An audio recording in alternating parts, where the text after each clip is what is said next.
ఈరోజు ముఖ్యంగా చాలామంది దీర్ఘకాలిక వ్యాధుల్లో ఒకటైనటువంటి సోరియాసిస్, రింగ్ వర్మ్స్ అంటే తామర, ల్యూకోడర్మ్ అనే వ్యాధులతో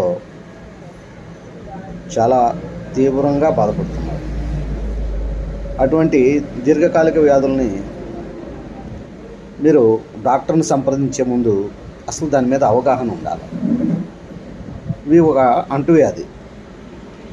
ఈ అంటువ్యాధిని అదే జీవన శైలిని బట్టి కూడా ఉంటుంది. తీసుకునేటువంటి ఆహారం, పనిచేసేటువంటి వాతావరణం, ఇవన్నీ కూడా ప్రధాన అంశంగా ఉంటాయి. ముఖ్యంగా ఈ చర్మ వ్యాధుల్లో మనం ఏ రకమైనటువంటి ఆహారం తీసుకోవాలనేది చాలా ముఖ్యమైనటువంటి విషయం. ఆయుర్వేద శాస్త్రం ప్రకారం పథ్యాన్ని బట్టే నీ యొక్క శరీర తత్వం మారుతుంది, నీ ఆహారాన్ని బట్టే నీ యొక్క మనస్సు ఉంటుంది, నీ శరీర తత్వం మారుతుంది అనేది ప్రధాన అంశం అన్నమాట.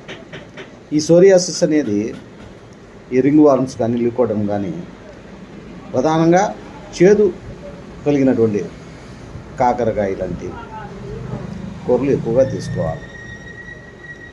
పాత బియ్యం తీసుకోవాలి. మునక్కాయలు తినాలి. అంటే మునక్కాయలు పచ్చివి కాదు, మునగకాయలు కూర తీసుకోవాలి.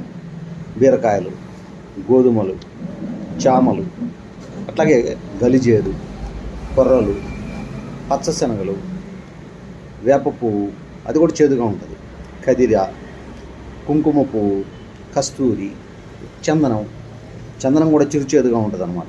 పొట్లకాయ, చేదు పొట్లకాయ అయితే మంచిదే.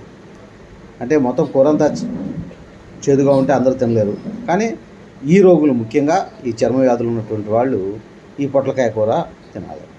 అలాగే అధికంగా ఉష్ణం ఉంటుంది కాబట్టి పెసలు తినాలి. ఫైబర్ ఫుడ్ కూడా అవసరం. కందులు, చిరుధాన్యాలు, తాటి వెండ్లు, శతావరి, ఆవు పాలు, అలాగే ఆవు మూత్రం కూడా తీసుకోవాలి.